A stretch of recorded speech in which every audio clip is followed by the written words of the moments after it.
And welcome back to my channel. My name is Danielle. For those of you who don't know me, hi, welcome. I'm so glad you stopped by today. Today we are going to be going over my Project Pan items, but first I wanted to talk about what's going on my face here.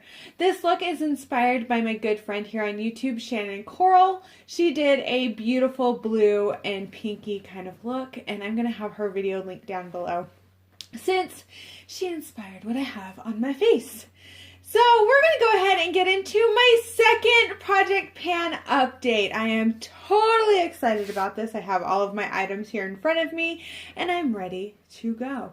So we're going to go ahead, and the first thing I want to talk about is this right here. So this is my NYC Smooth Skin Loose Face Powder, and I am, if you guys can see that, about a little under halfway done, so I have a little less than halfway to go. And how I've been using this, because it's a little darker than what I'm using right now, is I've been mixing it in with my Coty Airspun powder, and this has helped so much. I like the texture of this powder with the Coty Airspun. I think they both work really well together, and mixing this, it gives me a little more coverage. So I've been doing that. One that I am super excited about, I am so excited about this, like you don't even know how excited I am.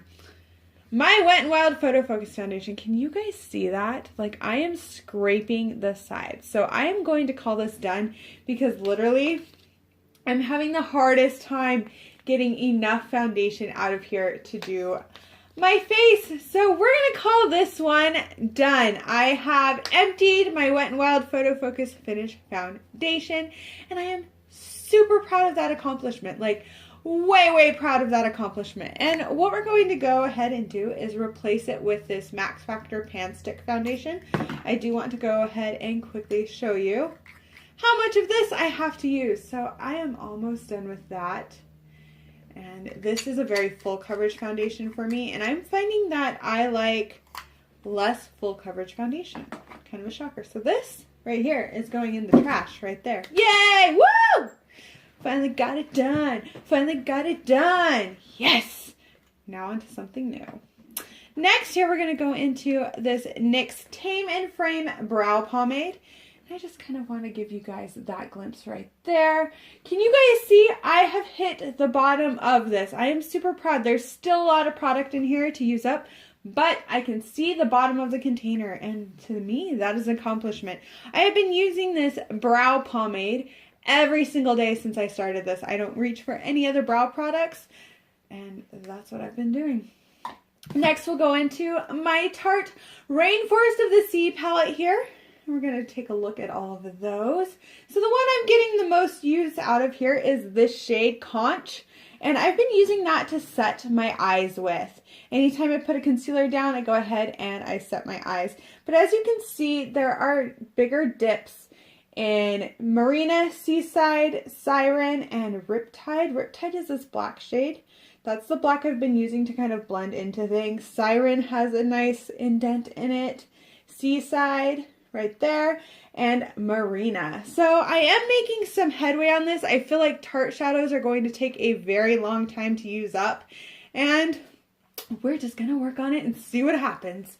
But I am very impressed with how much of Conch I am actually using there. So that is pretty impressive.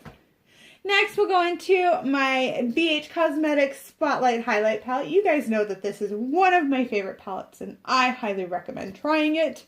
Is how I get those super blinding highlights on my face. So as you know, I'm using the shades Ethereal and Vivid. I'm trying to use those both up. If you can see here, Ethereal actually has quite the dip in it. I like to use this one as my brow highlight and sometimes an inner corner highlight. And then Vivid also I've been using in all kinds of different ways and have been really enjoying it. So there's that.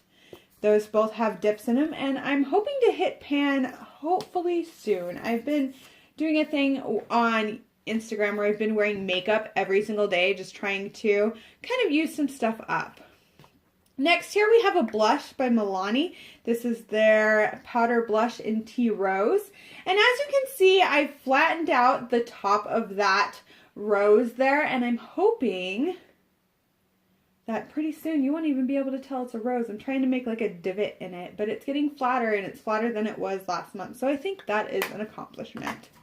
Next, we're going to go into the e.l.f. blush palette. This is the light blush palette, and as you know, I'm using that shade right there. And just so you know, I'm holding this upside down, so it normally looks like that, but I'm holding it like this. And this is taking a lot longer to use. I've been using this blush as eyeshadow and blush, and pretty much in any other way I can to try and actually use it up. So this has been kind of a challenge. I feel like I reach for the Tea Rose blush by Milani a lot more than this palette, and so I think this upcoming month I'm really going to try and use this. Next, let's talk about my liquid lipsticks. I don't know if you guys can see that, but both of these lipsticks are starting to show kind of some wear on the bottle itself, meaning like the inside, it's not starting to cling to the edges because I have been wearing these both. So this one's Monday and this one is Trap. And I would say I've used more of Trap than I have Monday. It's still pretty hard to tell where exactly I am with both of these lipsticks, but I have been trying to make good use of them while rotating through some of the other things in my collection. So with that being said, I don't know if I'm halfway through, I don't know if I'm 3/4 of the way through, I don't know if I'm 1/4 of the way through, but we're going to keep working on these. I have an entire year. Next here is the Stila Heaven's Hue highlighter. And in all honesty, this past month, I have not reached for this as often as I was hoping I would. I've been reaching for that BH Cosmetics Spotlight Highlight Palette. And I think this is also going to be something that I'm going to try and use more of this month, just to kind of make sure that I am getting some use out of it. So we're going to continue with that and just see how that goes. Next, we're going to go into the Shade and Light palette by Kat Von D. And as you know, I'm trying to use the shades Subconscious, Somber, and Subconscious, Shadow Play, Somber, sorry. And so far, I'm seeing more of like a dent in this shade here, Subconscious, than I am these two. They're still slightly more used here than there is here. I'm still trying to work this one in. So this is becoming kind of something difficult for me to pan. And I think it's kind of good for me to see that, hey, you're not going to pan things right away. It's going to take some time, especially for this being my first project pan. I could get so discouraged, and I'm really trying not to. So we're still working on the Kat Von D Shade and Light palette, and I'm hoping soon that on Subconscious I'll at least be really close to hitting pan by the end of next month. Now we're on to the final item, the Modern Renaissance palette. Do you guys see what I see? Do you see that?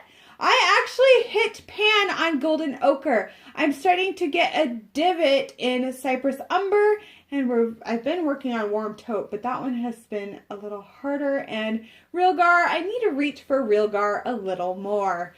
So with that being said, I've kind of changed my thoughts on what I want to do with this palette. I know I was saying I wanted to pan the shades Golden Ochre, Cypress Umber, Warm Taupe, and Real Gar, but I think along with how I'm doing the Tarte Rainforest of the Sea, I'm going to work on panning as much of these shades as I can, because I think for me, setting myself up for only certain shades, and for somebody who loves color, hence this look, I think it's really hard for me to not reach for Love Letter, Venetian Red, and Red Ochre. Those are the colors that I really reach for, and I think if I'm able in my own head to kind of use whatever I want in this palette, I'm going to get a lot more use out of it. So that is what I'm going to be doing with the Modern Renaissance palette. Well, that is everything today. I hope that you guys enjoyed this video. Please give it a thumbs up and subscribe to my channel if you haven't already. If you want to see the look that inspired this crazy kind of blue look, go check out Shannon's channel. She is amazing. She does some awesome tutorials. Well, thank you guys again, and I hope you have a wonderful day, night, wherever you are, and bye!